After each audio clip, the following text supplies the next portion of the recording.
नमस्कार, स्वागत है आप सभी का डीडी न्यूज के इस खास बुलेटिन एक्सप्रेस 100 में, जहां हम आपके लेकर आते हैं राजनीति, मनोरंजन, देश, दुनिया, खेल और व्यापार जगत की सभी बड़ी खबरों को एक्सप्रेस यानी फटाफट अंदाज में। मैं हूं आंचल गुलाटी गुंबर। तो आइए देखते हैं खबरों को तेज रफ्तार के साथ।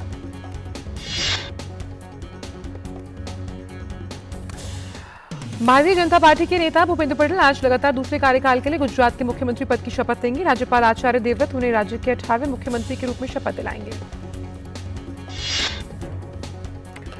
भूपेंद्र पटेल का मुख्यमंत्री पद के लिए शपथ ग्रहण समारोह गांधीनगर में होगा। प्रधानमंत्री नरेंद्र मोदी, गृह मंत्री अमित शाह और भाजपा अध्यक्ष जेपी नड्डा समेत कई गणमान्य लोग भी इस अवसर पर उपस्थित रहेंगे। भारतीय जनता पार्टी ने गुजरात विधानसभा में नया रिकॉर्ड बनाया। 182 विधानसभा सीटों वाले गुजरात में भाजपा के 156 प्रत्याशी चुनाव जीते। 1960 में राज्य की स्थापना के बाद गुजरात में भाजपा की लगातार 7वीं विधानसभा चुनाव में सबसे बड़ी जीत। गुजरात विधानसभा चुनाव में भाजपा की प्रचंड जीत के बाद अहमदाबाद पहुंचने पर प्रधानमंत्री नरेंद्र मोदी का जोरदार स्वागत किया गया। प्रधानमंत्री कल रात अहमदाबाद पहुंचे, जहां आज मुख्यमंत्री भूपेंद्र पटेल के शपथ ग्रहण समारोह में शामिल होंगे। गुजरात में भाजपा लगातार 7वीं बार सरकार का गठन करने जा रही है। प्रधानमंत्री ने आजादी के 75 वर्ष 75,000 करोड़ की विकास परियोजना की सौगात दी। नागपुर में पीएम ने कुल 11 परियोजनाओं का शुभारंभ और शिलान्यास किया। प्रधानमंत्री नागपुर और शिरडी को जोड़ने वाले 520 किलोमीटर लंबे समृद्ध महामार्ग के पहले चरण का उद्घाटन किया। 701 किलोमीटर लंबे इस एक्सप्रेसवे को लगभग 55,000 करोड़ रुपए की लागत से बनाया जा रहा है। महामार्ग कुल 10 जिलों से होकर गुजरता है। शहरी गतिशीलता में क्रांति लाने वाला एक और कदम उठाते हुए प्रधानमंत्री ने नागपुर मेट्रो के पहले चरण को राष्ट्र को समर्पित किया। इसके निर्माण पर 8,650 करोड़ रुपए की लागत आई। इसके अलावा प्रधानमंत्री ने 6,700 करोड़ रुपए से अधिक की लागत से विकसित होने वाले नागपुर मेट्रो फेज 2 का भी शिलान्यास किया। प्रधानमंत्री ने अत्याधुनिक सुविधाओं वाले एम्स नागपुर का भी उद्घाटन किया। पीएम मोदी ने जुलाई 2017 में इसकी आधारशिला रखी थी। यह अस्पताल महाराष्ट्र के विदर्भ क्षेत्र को आधुनिक स्वास्थ्य सुविधाएं प्रदान करेगा। प्रधानमंत्री नागपुर और बिलासपुर के बीच चलने वाले वंदे भारत एक्सप्रेस को हरी झंडी दिखाकर रवाना किया। इसके अलावा नागपुर रेलवे स्टेशन और अजनी रेलवे स्टेशन के पुनर्विकास कार्य का भी शिलान्यास किया। पीएम मोदी ने national institute of one health Nagpur की आधारशिला रखी। ये एक स्वास्थ्य के दृष्टिकोण के अनुरूप अनुसंधान और क्षमता निर्माण के सुधार के लिए उत्प्रेरक के रूप में कार्य करेगा। पीएम ने Centre for Research Management and Control of Haemoglobinopathies Chandrapur राष्ट्र को समर्पित किया। प्रधानमंत्री ने शॉर्टकट की राजनीति करने वाले दलों से सावधान रहने के लिए आग्रह किया। प्रधानमंत्री ने कहा कि ऐसे दलों की कुनीति के कारण देश की अर्थव्यवस्था चौपट हो रही है। विकास की उड़ान में देश में नई ऊंचाई पर ले जा रहे प्रधानमंत्री ने यह भी कहा कि कल गोवा के अत्याधुनिक अंतर्राष्ट्रीय हवाई अड्डे की शुरुआत भी इसी कड़ी में की गई। इस मोपा अंतर्राष्ट्रीय हवाई अड्डे की आधारशिला नवंबर 2016 में खुद प्रधानमंत्री ने रखी थी। देश भर में विश्व स्तरीय बुनियादी ढांचा और परिवहन सुविधाएं प्रदान करने की दिशा में इसे बड़ा कदम माना जा रहा है। प्रधानमंत्री नरेंद्र मोदी ने आम जन के लिए विकास का सफर आगे बढ़ाते रहने की प्रतिबद्धता दोहराई। गोवा के हवाई अड्डा कई जगहों में खास, इसमें दुनिया के सबसे बड़े विमानों को संभालने में सक्षम रनवे, विमानों के लिए रात की पार्किंग सुविधा के साथ साथ 14 पार्किंग बे, सेल्फ बैगेज ड्रॉप सुविधाएं, अत्याधुनिक और आत्मनिर्भर हवाई नेविगेशन, बुनियादी ढांचा जैसी सुविधाएं शामिल हैं। इस हवाई अड्डे की विशेषताओं में ऊर्जा संयंत्र, हरित भवन, रनवे पर एलईडी लाइट्स, वर्षा जल संचयन, रिसाइक्लिंग सुविधाओं के साथ अत्याधुनिक सीवेज उपचार संयंत्र भी शामिल हैं। यह हवाई अड्डा पहले चरण में हर साल लगभग 44 लाख यात्रियों को सुविधा प्रदान करेगा। बाद में इसकी क्षमता को बढ़ाकर 33 मिलियन यात्री प्रतिवर्ष किया जा सकेगा। यह हवाई अड्डा राज्य के सामाजिक आर्थिक विकास को बढ़ावा देने और पर्यटन उद्योग की जरूरत को पूरा करने में बहुत काम आएगा। इसमें प्रमुख लॉजिस्टिक हब के रूप में सेवा प्रदान करने की क्षमता है। गोवा में निर्मित मोपा अंतर्राष्ट्रीय हवाई अड्डा बहुत खास है। इसमें व्यापक रूप से अजुलोस टाइलों का उपयोग किया गया, जो गोवा के मूल उत्पाद में शामिल हैं। इसमें बने फूड कोर्ट सहित कई भाग गोवा की संस्कृति को बड़े अच्छे ढंग से प्रतिबिंबित करते हैं। गोवा के स्थानीय कला और कौशल को बढ़ावा देने के लिए इसमें क्यूरेटेड पिस्सू बाजार के लिए एक निर्दिष्ट क्षेत्र भी है। वहां स्थानीय कारीगरों और शिल्पकारों को अपने माल का प्रदर्शन और विपणन करने के लिए भी प्रोत्साहित किया जाएगा। प्रधानमंत्री ने कल गोवा में 9वीं विश्व आयुर्वेद कांग्रेस में वो शामिल हुए, जहां उन्होंने इसके समापन सत्र को संबोधित किया तो देश को 3 राष्ट्रीय आयुष संस्थानों की भी सौगात दी। प्रधानमंत्री ने 3 राष्ट्रीय आयुष संस्थान गोवा में अखिल भारतीय आयुर्वेद संस्थान, गाजियाबाद में राष्ट्रीय यूनानी चिकित्सा संस्थान और दिल्ली में राष्ट्रीय होम्योपैथी संस्थान का शुभारंभ किया। इन संस्थानों को लगभग 970 करोड़ रुपए की कुल लागत से विकसित किया गया है। प्रधानमंत्री ने कहा कि आयुर्वेद इलाज से आगे बढ़कर कल्याण की बात करता है, कल्याण को बढ़ावा देता है। विश्व भी अब तमाम परिवर्तनों और प्रचलनों से निकलकर इस प्राचीन जीवन दर्शन की तरफ लौट रहा है। प्रधानमंत्री ने कहा कि आयुर्वेद का प्रभावी परिणाम था, लेकिन प्रमाण के मामले में हम पीछे छूट रहे थे, इसलिए डेटाबेस्ड एविडेंस का डॉक्यूमेंटेशन करना अनिवार्य है। इस पर लंबे समय तक निरंतर काम करना होगा और इस दिशा में कुछ कदम उठाए भी जा चुके हैं। प्रधानमंत्री ने कहा कि भारत ने दुनिया के सामने वन अर्थ वन हेल्थ का फ्यूचरिस्टिक विजन भी रखा। वन अर्थ वन हेल्थ का मतलब हेल्थ को लेकर एक यूनिवर्सल विजन जो आयुर्वेद में कहीं ना कहीं समाहित है। प्रधानमंत्री ने गोवा में आयोजित आरोग्य एक्सपो 2022 का दौरा भी किया। इसका उद्देश्य चिकित्सकों, पारंपरिक वैद्यों, शिक्षाविदों, छात्रों, दवा निर्माताओं, औषधीय पौधा उत्पादकों और विपणन रणनीतिकारों सहित सभी हितधारकों के लिए एक वैश्विक मंच प्रदान करना। G20 की अध्यक्षता हासिल करने के बाद भारत में अब G20 की बैठकों का सिलसिला शुरू हो गया। 13 दिसंबर से बेंगलुरु में फाइनेंस ट्रैक की बैठक होगी, जिसमें G20 के लिए तय किए गए एजेंडे पर होने वाले खर्च के लिए पैसा जुटाने पर चर्चा होगी। फाइनेंस ट्रैक में दुनिया के सामने आर्थिक चुनौतियों के साथ जुड़े मुद्दों पर चर्चा की जाती है। साथ ही शेरपा ट्रैक में जिन मुद्दों पर चर्चा की गई उसके लिए पैसा कहां से आएगा, इसकी चर्चा भी फाइनेंस ट्रैक में की जानी है। इस बैठक में G20 देशों के वित्त मंत्री और केंद्रीय बैंक के गवर्नर वैश्विक वित्तीय व्यवस्था को मजबूत बनाने, जोखिम प्रबंधन में सुधार करने, अंतर्राष्ट्रीय पेमेंट सिस्टम को सुधारने, क्रिप्टो एसेट से जुड़े जोखिम और उस पर नीतियों में सामंजस्य बिठाने जैसे मुद्दों पर चर्चा करेंगे। इस बैठक के साथ ही 21वीं सदी में वैश्विक चुनौतियों से निपटने के लिए बहुआयामी विकास बैंकों को मजबूत करने के विषय पर पैनल डिस्कशन और ग्रीन फाइनेंसिंग में केंद्रीय बैंकों की भूमिका पर सेमिनार का आयोजन होगा। लोकसभा में आज मैरीटाइम पायरेसी बिल 2019 पर आगे चर्चा होगी। वहीं राज्यसभा में ऊर्जा संरक्षण संशोधन विधेयक 2022 पर चर्चा की जाएगी। इसके अलावा केंद्रीय जनजातीय कार्य मंत्री अर्जुन मुंडा संविधान अनुसूचित जातियों अनुसूचित जनजातियों आदेश दूसरा संशोधन विधेयक 2022 पारित कराने के लिए पटल पर रखेंगे। विदेश मंत्री एस जयशंकर दुबई में आज इंडिया ग्लोबल फोरम UAE 2022 का उद्घाटन करेंगे। ये 5 दिवसीय कार्यक्रम है जो भारत, संयुक्त अरब अमीरात और दुनिया भर से प्रमुख राजनीतिक, व्यापारिक और सांस्कृतिक हस्तियों को एक साथ लाएगा। इंडिया ग्लोबल फोरम वैश्विक प्रभाव के लिए दोनों देशों के व्यवसाय और उद्यमियों को एक साथ काम करने का अवसर भी प्रदान करेगा। G20 की अध्यक्षता ग्रहण करने के बाद भारत की ओर से यह पहला बड़ा अंतर्राष्ट्रीय कार्यक्रम है। केंद्रीय सूचना एवं प्रसारण और खेल युवा मामलों के मंत्री अनुराग सिंह ठाकुर ने कल गुरुग्राम स्थित ब्रह्मकुमारी ईश्वरीय विश्वविद्यालय के 21वें वार्षिक ओम शांति रिट्रीट सेंटर के वार्षिक उत्सव में भाग लिया। इस अवसर पर केंद्रीय मंत्री ने कहा कि ये संस्था व्यक्तिगत परिवर्तन और विश्व निर्माण को समर्पित है, जो आध्यात्मिक ज्ञान रूपी चेतना के जरिए विश्व शांति के लिए काम कर रही है। पंजाब के अबोहर इलाके में सीमा सुरक्षा बल के जवानों को हथियारों का बड़ा जखीरा मिला। BSF के जवानों ने पंजाब के अबोहर इलाके में 2 AK-47 rifle, 4 rifle magazine, 2 pistol, 4 pistol magazine और कारतूस बरामद किए। बीजेपी के शीर्ष नेताओं ने दिल्ली भाजपा अध्यक्ष आदेश गुप्ता का पद से इस्तीफा स्वीकार कर लिया। वीरेंद्र सचदेवा को वर्तमान में दिल्ली भाजपा उपाध्यक्ष को अगली व्यवस्था कार्यकारी अध्यक्ष नियुक्त किया गया है। निर्वाचन आयोग ने दिल्ली में शिवसेना चुनाव चिन्ह विवाद मामले में सुनवाई आज वो करेगा। शिवसेना की टूटने के बाद चुनाव चिन्ह को लेकर उद्धव ठाकरे गुट और एकनाथ शिंदे गुट के बीच विवाद।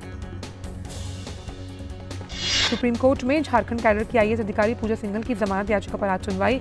पूजा सिंघल मनरेगा घोटाले में ED की आरोपी हैं और एजेंसी ने उन्हें इस साल मई में गिरफ्तार किया। मनी लॉन्ड्रिंग मामले में शिवसेना के राज्यसभा सांसद संजय राउत को दी गई जमानत को रद्द करने की मांग करने वाली ED द्वारा दायर अर्जी पर बॉम्बे उच्च न्यायालय आज सुनवाई करेगा। दिल्ली उच्च न्यायालय पहले केंद्र की अग्निपथ योजना को सीधे चुनौती देने वाली याचिकाओं पर सुनवाई करेगा और इसके बाद कुछ पिछले विज्ञापनों के तहत सशस्त्र बलों के लिए भर्ती प्रक्रियाओं को लेकर निर्णय लेगा।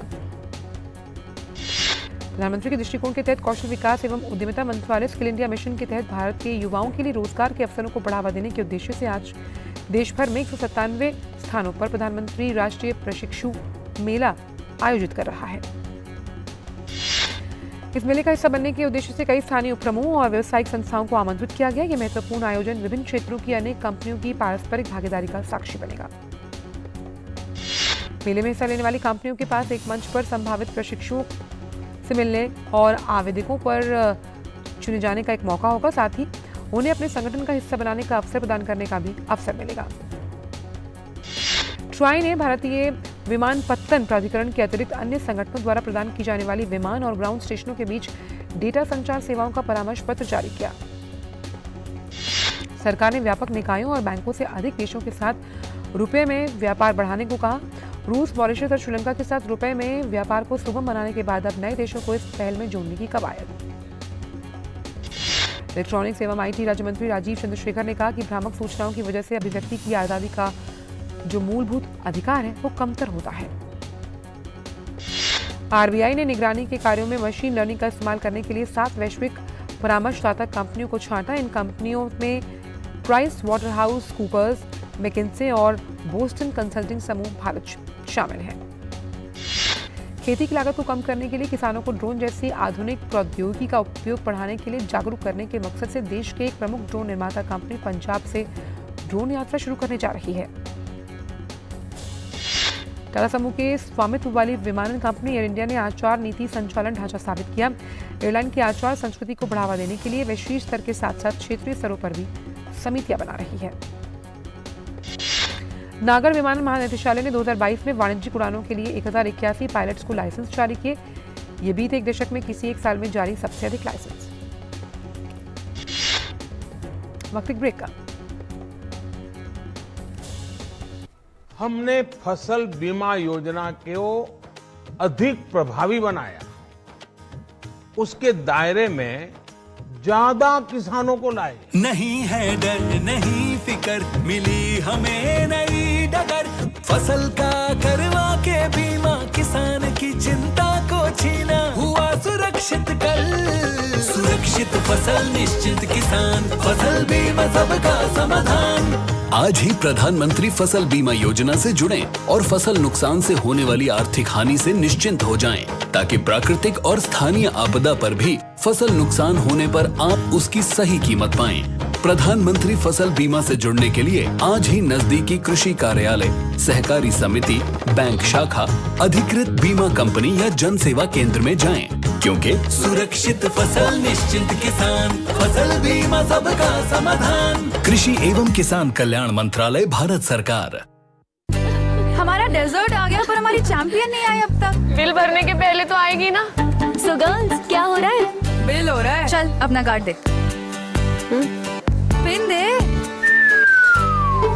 आरबीआई कहता है अपना पिन, ओटीपी, सीवीवी या इंटरनेट बैंकिंग पासवर्ड किसी को ना दे। ऑनलाइन बैंकिंग सिर्फ अपने ही कंप्यूटर, मोबाइल और सिक्योर नेटवर्क से करें। हाँ, ये खाने की चैंपियनशिप थी क्या?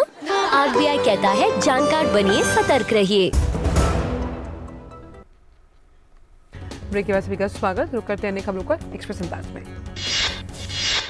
भारतीय नागर विमानन बाजार में रोमांचक और महत्वपूर्ण अवसर है, लेकिन यहाँ कराधान हमेशा एक मुद्दा रहा है। अंतर्राष्ट्रीय हवाई परिवहन संघ के प्रमुख विली वॉल्श ने ये बात कही। उन्होंने कहा कि कराधान का मुद्दा उद्योग की जो कम्पिटिटिवनेस है उसे कम बनाता है।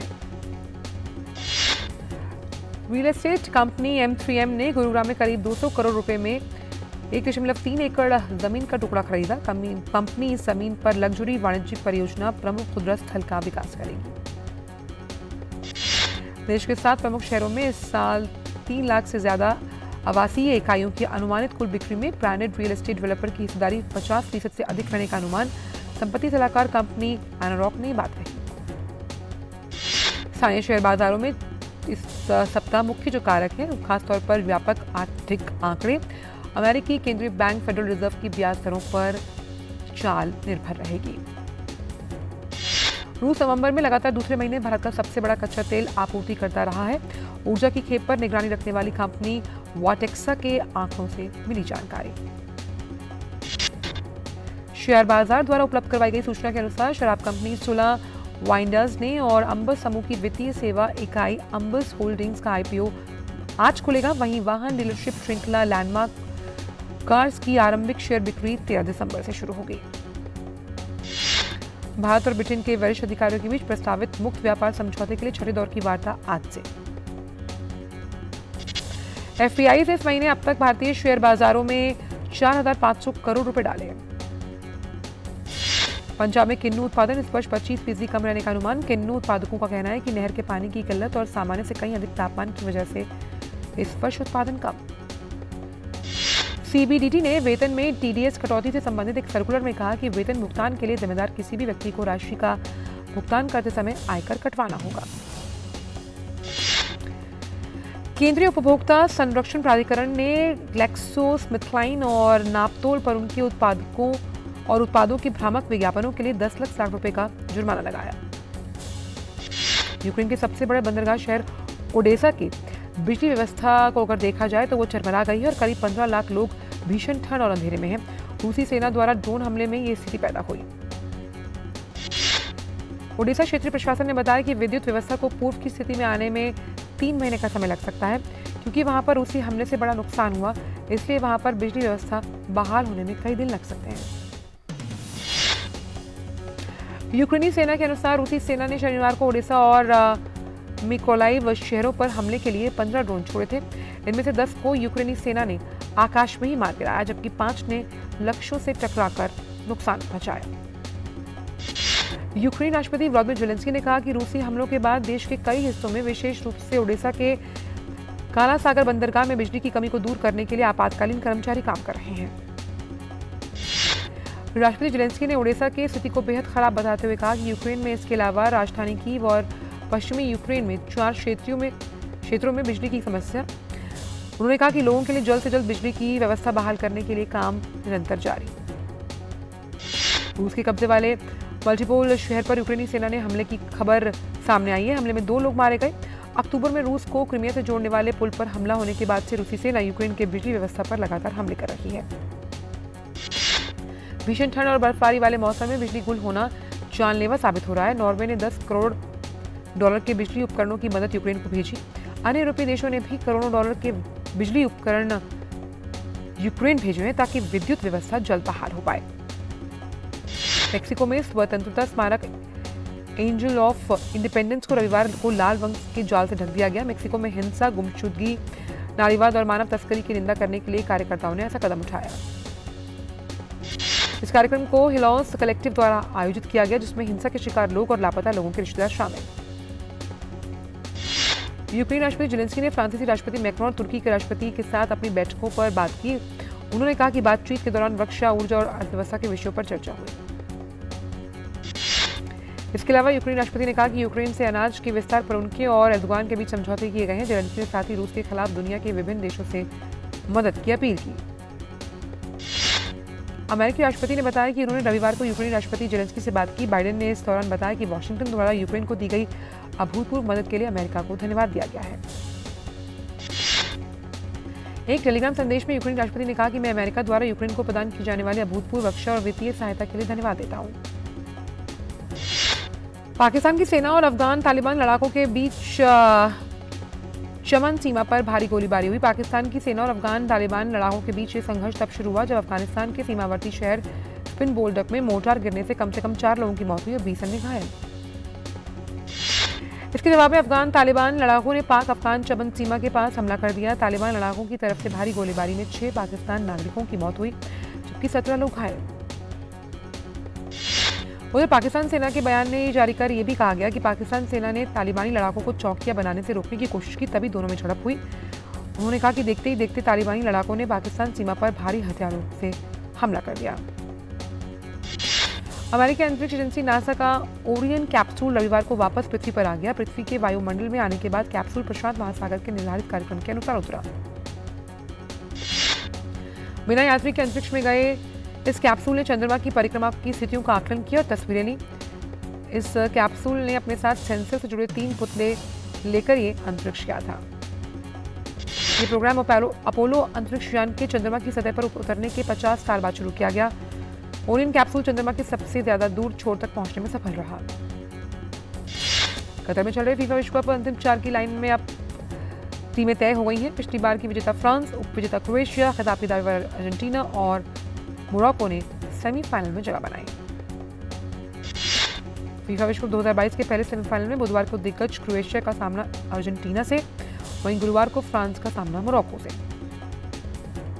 भारतीय महिला क्रिकेट टीम ने 5 मैचों की T20 सीरीज के दूसरे मुकाबले में ऑस्ट्रेलिया को सुपर ओवर में हरा दिया। इसके साथ ही भारत ने सीरीज में 1-1 से बराबरी कर ली।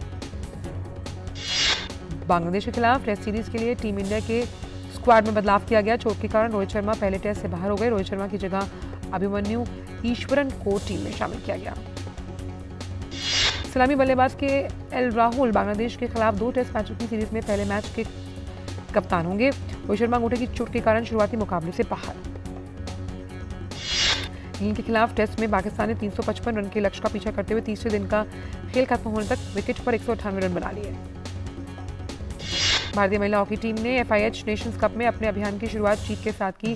रविवार को खेले गए टूर्नामेंट के पहले मुकाबले में भारतीय टीम ने चिली को 3-1 से शिकस्त दी। FIH नेशंस कप के पूल बी के दूसरे मैच में आज भारत और जापान की टीम आमने-सामने। केंद्रीय खेल और युवा मामलों के मंत्री अनुराग सिंह ठाकुर ने वाराणसी में उत्तर प्रदेश और तमिलनाडु टीम के बीच T20 क्रिकेट मैच के विजेता खिलाड़ियों को पुरस्कार बांटा। इस मौके पर केंद्रीय मंत्री अनुराग सिंह ठाकुर ने देश के विभिन्न भागों के युवाओं के बीच जुड़ाव पर जोर देते हुए खेल में हार जीत नहीं बल्कि एक दूसरे को जानना जरूरी है, ये कहा। ओलंपियन और भारत की 1970 एशियाई खेलों की 4x100 मीटर रिले में कांस्य पदक विजेता टीम के सदस्य केनेथ पॉवेल का रविवार को बेंगलुरु में निधन हो गया। वे 82 साल के थे। बॉलीवुड के किंग खान शाहरुख खान की आगामी स्पाई थ्रिलर फिल्म पठान से उनका नया लुक रविवार को जारी किया गया। हाल ही में रिलीज की गई फिल्म वध में एक हत्यारे की भूमिका निभा रहे संजय मिश्रा का इस फिल्म से भावनात्मक जुड़ाव है। फिल्म में उनके किरदार का नाम शंभुनाथ मिश्रा है, जो उनके पिता का नाम है। विकी कौशल, किया रडवानी और भूमि पेडनेकर स्टारर गोविंदा मेरा नाम भी दर्शकों को OTT प्लेटफॉर्म्स पर 16 दिसंबर को मिलेगी। डिज्नी प्लस हॉटस्टार पर इसे स्ट्रीम किया जाएगा। दर्शकों का मनोरंजन करने के लिए Indian predator beat of Bangalore show OTT पर रिलीज होने वाला है। ये OTT प्लेटफॉर्म नेटफ्लिक्स पर 16 दिसंबर को रिलीज किया जाएगा। अमेरिकी पॉप आइकन मारिया मिमी कैरी की 11 वर्षीय बेटी मुनेरो ने मिमी को मेरी क्रिसमस टू ऑल शो में क्लासिक गाना अवे इन द मैंगर के अपने पहले युगल गीत के लिए मंच पर उनका साथ दिया। 83 वर्षीय गायिका टीना टर्नर बेटे को खोने के बाद बेहद दुखी। अपने इंस्टाग्राम पोस्ट में उन्होंने भावुक संदेश साझा किया। तमाम सेलेब्स कर रहे हैं संवेदनाएं व्यक्त। हॉलीवुड रैपर डीजे खालिद और मशहूर बॉक्सर माइक टायसन की तस्वीरें और वीडियो सामने आई, जिसमें वो सफेद रंग की पोशाक में उम्रा करते हुए दिखाई दे रहे हैं।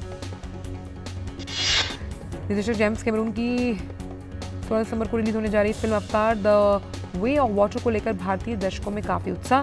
फिल्म को पहले दिन देखने के लिए करीब अभी से 2.5 लाख से ज्यादा लोगों ने अपनी टिकट्स बुक करा ली।